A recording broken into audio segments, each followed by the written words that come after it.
If you could talk to me a little bit about how Estonia has changed, technologically speaking, socially, economically, from the time you took office to now.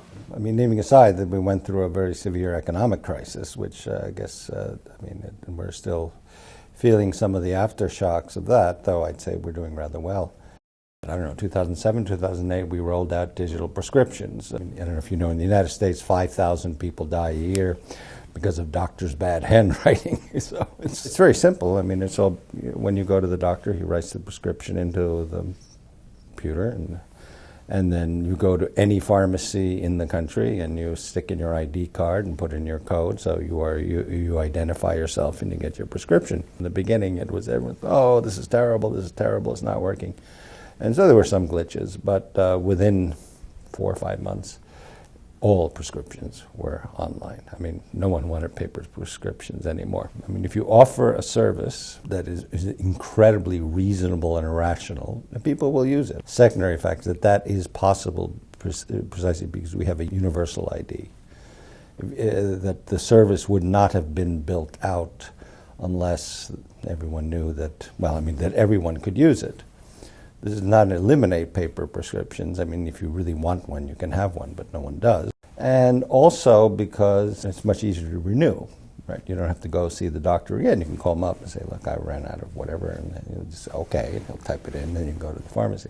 A small part of my vision for where Europe should go is that this would work across the continent. If you get sick in some other country, you would go to the local pharmacy in Spain, stick in your card, and then you would get the medicine that your doctor in Estonia prescribed.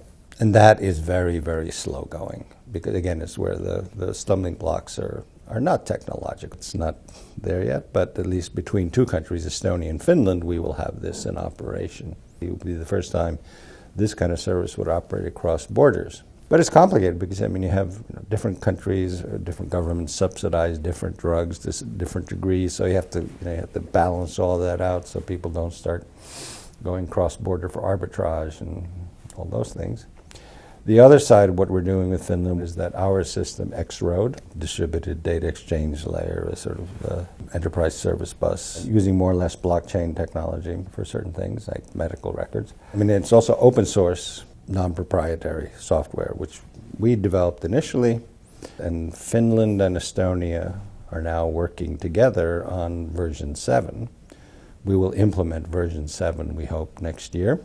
It would then allow us to actually use all these services across borders, across two countries, at least in Northern Europe. I say Northern Europe because I don't think the rest of Europe is that keen on things. It is going very slowly. Europe is even more resistant than the United States. There are a number of reasons. First of all, there's a fear of competition. There is a protectionist sort of undercurrent in many things where companies don't want to have competition from U.S. companies. The problem with a protectionist approach is that protectionism, the old economy. You would have technological progress at a linear rate. Say, take the United States in the 1970s, 1980s. Detroit didn't want to have competition, forced through 15% tariffs against Japanese and German cars. German and Japanese cars got better and better, and people were willing to pay the extra 15% to have a German or Japanese car. It is simply true that when it comes to IT, we're operating at with a nonlinear progress. Moore's law, even though the exponent is dropping a bit, it is exponential. When you get protectionist in that area, all you're going to do is you're going to fall further and further behind. In Europe, take iTunes. iTunes are based on credit cards. Credit cards are national. I cannot buy my wife, who has a Latvian credit card, I cannot buy her an iTunes record because I have an Estonian iTunes. This is true of virtually everything that is connected to digital services. And certainly this is why Estonia is at the forefront of the push for something called the Digital Single Market, or DSM. We understand that unless Europe develops a single digital market, we will fall behind. Right now, I like to say, it is easier to ship a bottle of Portuguese wine from southern Portugal and the Algarve up to northern Lapland and sell it there than it is for me to buy an iTunes record across the Estonian-Latvian border.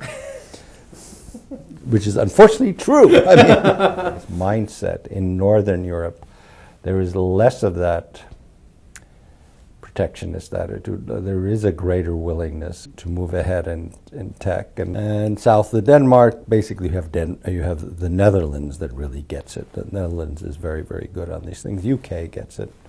One reason why we're concerned about the UK voting to leave the European Union is that it's the biggest country that kind of gets it. Well, I would hope that by 2018, when Estonia holds the presidency of the European Union, that we, in fact, get a lot of the legislation done that is required for that. There are different cultural attitudes. Of course, Snowden didn't help. It created this kind of mindset, a misunderstood concept of privacy. We can't have a digital identity because the government will know something about us. Well, I mean, you could also stick to horses, and it is irrational, because if you actually talk to these people, really, I mean, they don't understand the nature of an ID card, that an identity is something that is a secure identity, the sine qua non for any kind of progress in any kind of, for technology in general. I mean, more broadly, I would say the BitNet model of the internet, which is that everything is based on an address and a password. I mean, it's creaking so badly already. One of these days, it's just going to crash. Most hacks that we've seen that have been really dangerous could be avoided by simply having two-factor authentication.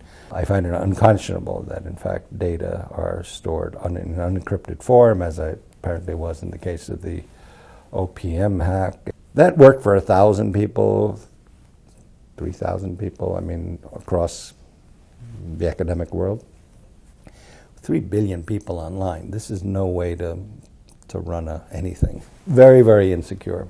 In the sort of old Lockean model of the relationship of the citizen to the state, the best example of this is actually the U.S. Constitution, which is the citizen gives up certain rights to the state, and the state in turn guarantees things such as security, rule of law, legal system, right to free speech, and so forth.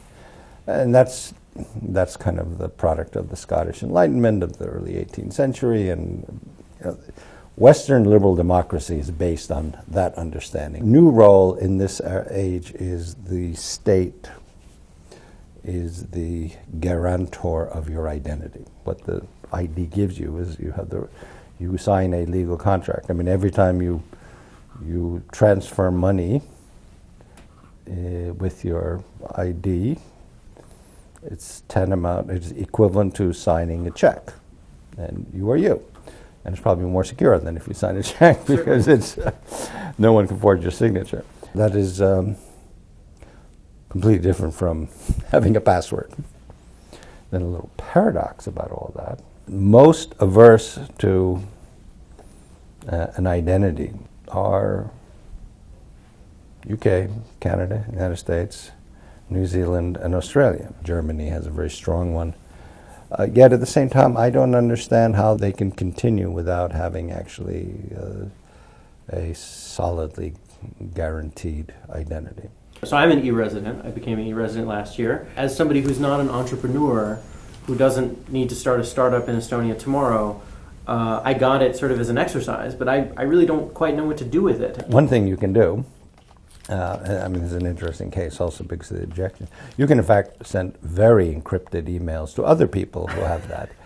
And then people say, well, why won't terrorists do it? And go, well, I point out that if you do, in order to get an e-residency, you have to provide your fingerprints. So, I mean, we know who you are. So this does touch upon one other thing, which is that we are strongly against any kind of backdoors, because basically, the whole system would collapse if there were a backdoor, because the whole system is based on trust. I mean, the state on its side has to offer that trust and guarantee that there will be no backdoor, which is one reason why we are, the whole discussion of backdoors that has taken place also here in the U.S.